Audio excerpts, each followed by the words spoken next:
Raiders fans, buckle up, because we need to talk about the latest game, and honestly, it's one of those moments where you just can't help but smile if you bleed silver and black. I know, it wasn't a perfect display of football.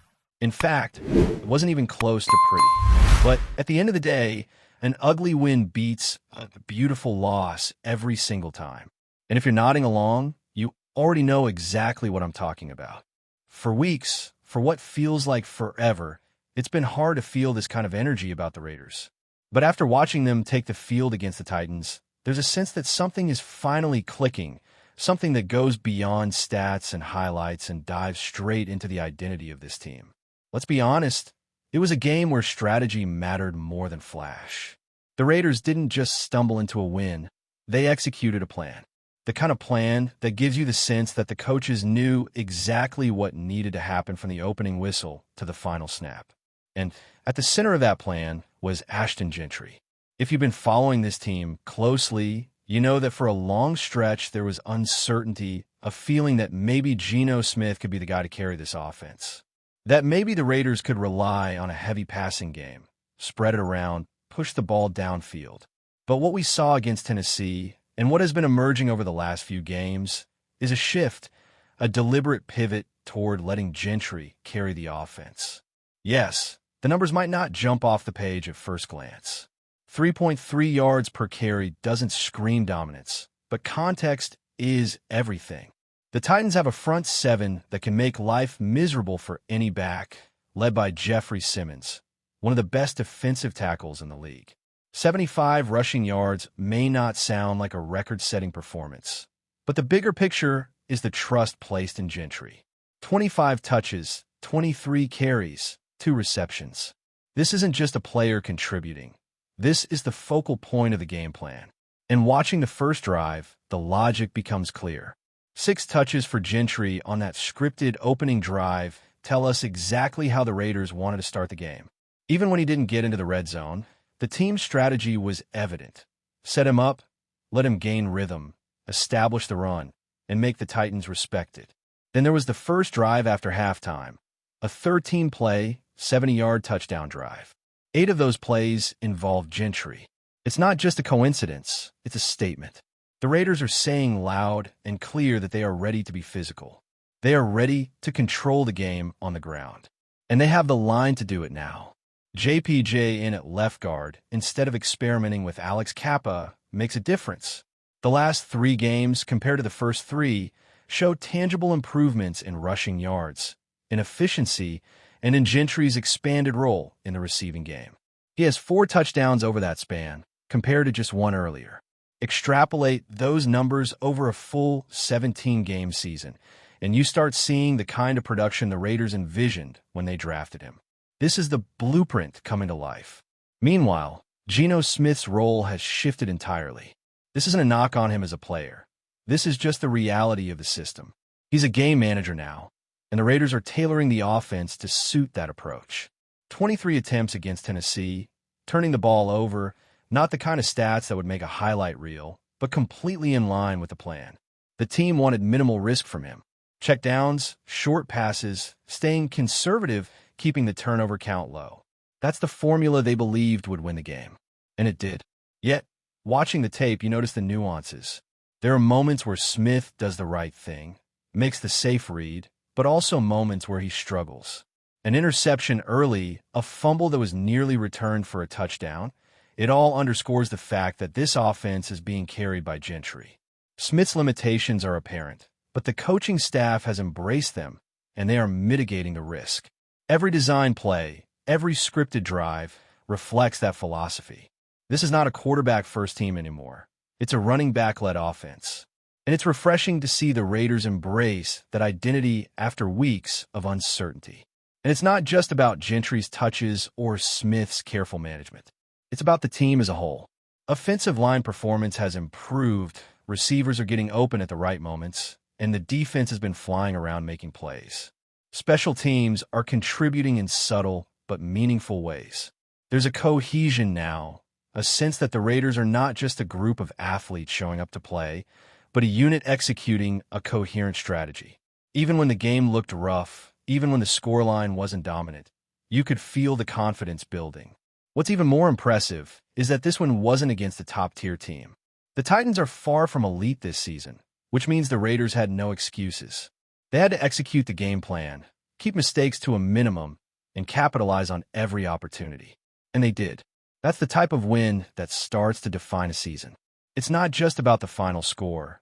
It's about establishing identity, setting a precedent for how this team approaches each game, and proving that they can grind out victories even when the offense isn't sparkling. Confidence, that's the word that comes to mind. Confidence in the ground game, confidence in the strategy, confidence in the ability to stay in control when the flashier parts of the game aren't going your way. That's something you can't measure in yards or touchdowns alone.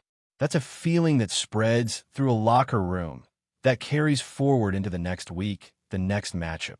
And for a team that has struggled to find consistency this season, that feeling is invaluable. Looking ahead, it's clear that the Raiders are setting the stage for a new chapter. The identity of this team is shifting. The offense is leaning on Ashton Gentry. Smith is being utilized as a careful manager rather than a volume passer, and the defense is aggressive and opportunistic. The synergy between these elements is what allows a team to compete week in and week out, even when the game itself isn't pretty. Wins like this are lessons in football fundamentals, in the value of controlling the line of scrimmage, in the patience required to trust your plan over the immediate allure of big plays.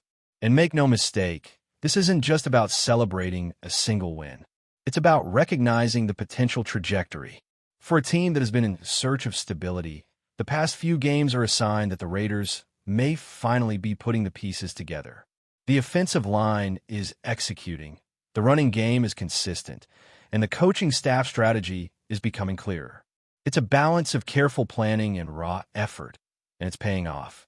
Fans who have been frustrated for months can finally exhale, knowing that the team is moving in a positive direction.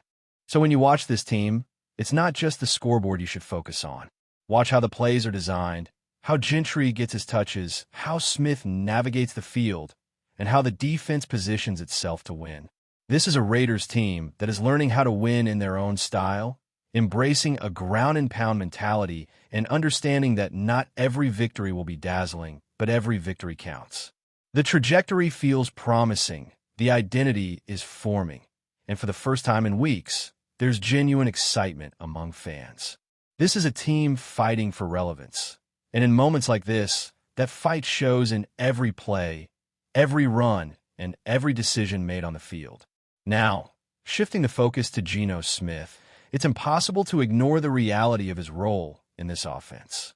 Let's be honest, there's been a lot of chatter all season about whether he could be the franchise quarterback this team needs. And after watching the game against the Titans, it's clear that the Raiders have consciously adjusted their approach to accommodate him. He's a game manager. That's not an insult. That's a strategic decision by the coaching staff. They understand his strengths, they understand his limitations, and they've built a system that puts him in a position to succeed without forcing the game on his shoulders.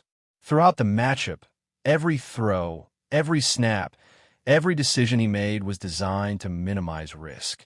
The Raiders didn't ask Smith to carry the team with big, flashy plays or to beat Tennessee single-handedly. Instead, he was asked to make smart reads, stick to short and intermediate passes, and avoid turnovers. That's exactly what a game manager does. And in this game, while Smith did make a few mistakes, including a bad interception, the overarching narrative was one of control. The Raiders won because they dictated the tempo and leaned on their ground game. Ashton Gentry was the engine, and Smith was the conductor, making sure that engine ran smoothly without derailing the train. It's fascinating to watch how this dynamic unfolds. The offensive plan didn't just shield Smith from mistakes, it emphasized balance. Gentry getting 23 carries and multiple receptions isn't just about feeding the back. It's about creating opportunities where the quarterback can operate within a manageable framework. When the Raiders needed yards, Gentry was the go-to option. When the game demanded patience, Smith took what the defense gave him and moved the chains without forcing anything risky. It's a calculated approach, one that clearly resonated throughout the game. And this isn't a one-off experiment. Over the last few weeks, the Raiders have been gradually shifting toward this philosophy. You can trace the arc of the team's identity in how Smith has been used.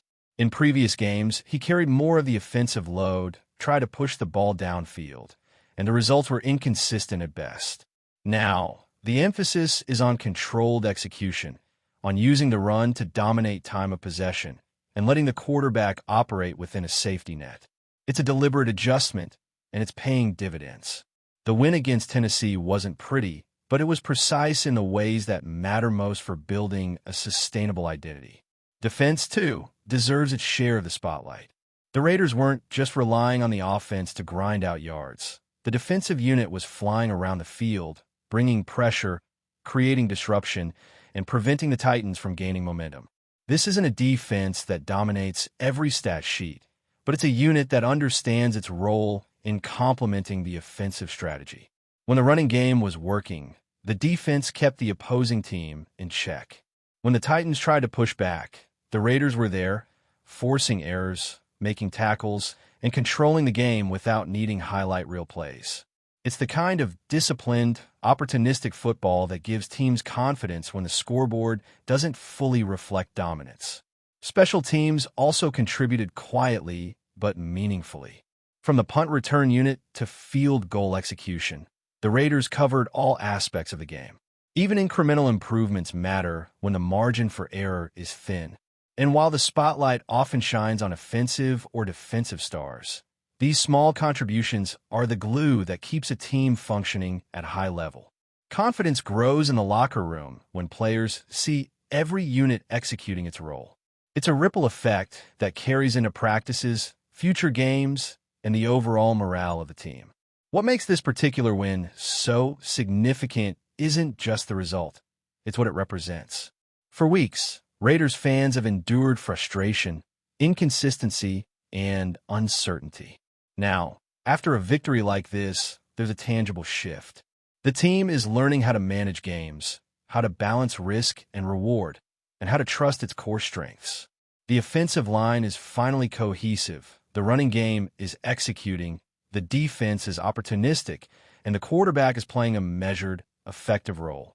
This is the kind of team evolution that doesn't always happen overnight, but when it does, the results can be transformational.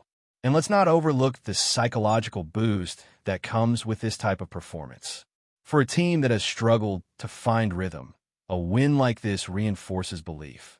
The Raiders demonstrated that they can grind through adversity, stick to a plan, and come out on top. Even if the game lacked visual flair, the underlying mechanics were textbook football. That confidence will carry forward, not just into the next game, but into the mindset of the players and coaches. When a team believes in its system, it's capable of overcoming challenges that might have seemed insurmountable earlier in the season. Before we continue, don't forget to subscribe to our channel and give this video a like. Your support helps us keep bringing you the latest updates on our Las Vegas Raiders. And don't be shy. Drop your thoughts on the news in the comments below. In what could become one of the most shocking moves of the offseason, whispers around the NFL world suggest that the Las Vegas Raiders have swooped in and potentially stolen Patrick Surtain II right out from under the Denver Broncos. Sources close to team circles are hinting at a deal that could reshape the Raiders' defensive backbone. And if it comes to fruition, it would be a clear hat trick against their AFC West rivals. Surtain II, widely regarded as one of the top cornerbacks in the league, has been on the radar of multiple teams looking to fortify their secondary. Rumors have been swirling for weeks, with the Broncos long seen as the frontrunners to secure his talents. But the Raiders' apparent stealth maneuver, quiet yet aggressive, has analysts and fans buzzing. The whispers suggest a combination of cap maneuvering, persuasive negotiation, and perhaps a secret promise of a starring role in Las Vegas' defensive scheme. The potential acquisition has set social media on fire. Fans of the Raiders are celebrating what they see as a coup, imagining Surtain II patrolling their sidelines, shutting down opposing receivers, and giving the team an edge in the notoriously tough AFC West. Meanwhile, Broncos supporters are left speculating if their front office hesitated for too long, or if they simply underestimated the Raiders' willingness to gamble big on top-tier talent. Inside sources hint that Surtain II's preference may have played a pivotal role, with the allure of Las Vegas' rising profile and the chance to be the centerpiece of a defense enticing enough to sway him.